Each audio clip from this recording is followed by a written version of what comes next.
Greetings, YouTube, and I've got a good one for you today. I'm going to bring out Paul Harvey, and he's going to give you the rest of the story. See if you can guess who we're talking about before the end of the video. Rest of the story.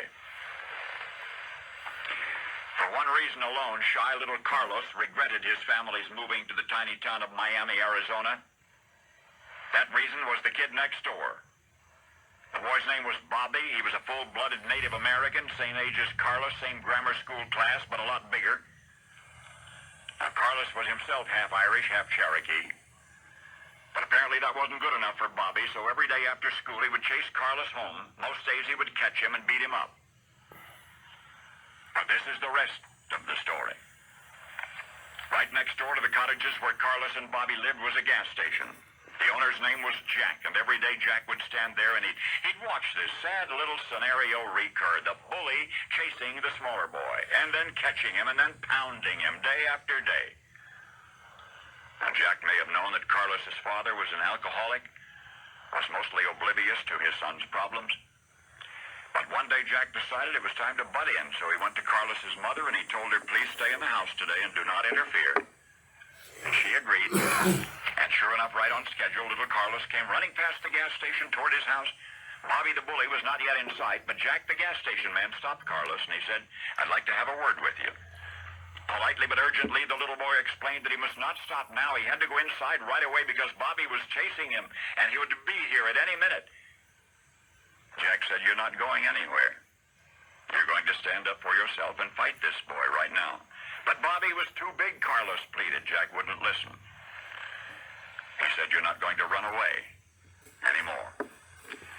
And the more he encouraged Carlos, the braver the little boy became, so brave that when Bobby the bully arrived, Carlos actually jumped him and wrestled the bully to the ground. And it was but a brief tussle, at the conclusion of which Bobby the bully cried, "I give, I give." And as Jack the service station man had known in his heart from the start, Bobby would never chase Carlos again. In fact, perhaps predictably, they became friends. Now, I know this sounds like one of the many mountainous molehills of which childhood is comprised, an insignificant episode in the life of a couple of greater stories, but for Carlos it was ultimately significant. And even more, the time he turned around and stood his ground made him whatever he was to be forever after. For you would never have heard of that little boy who let a bully get the best of him, were it not for the man he became. World middleweight karate champion from 1968 to 1974. And the star of such movie box office knockouts as A Force of One, Delta Force, Code of Silence.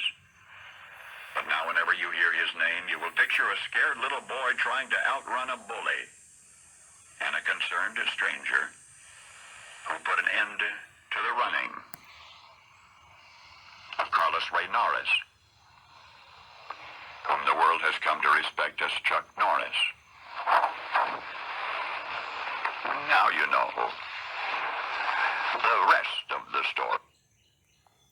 And now you know the rest of the story. Be sure to like, subscribe, and ring the bell, and we'll be back like ever did.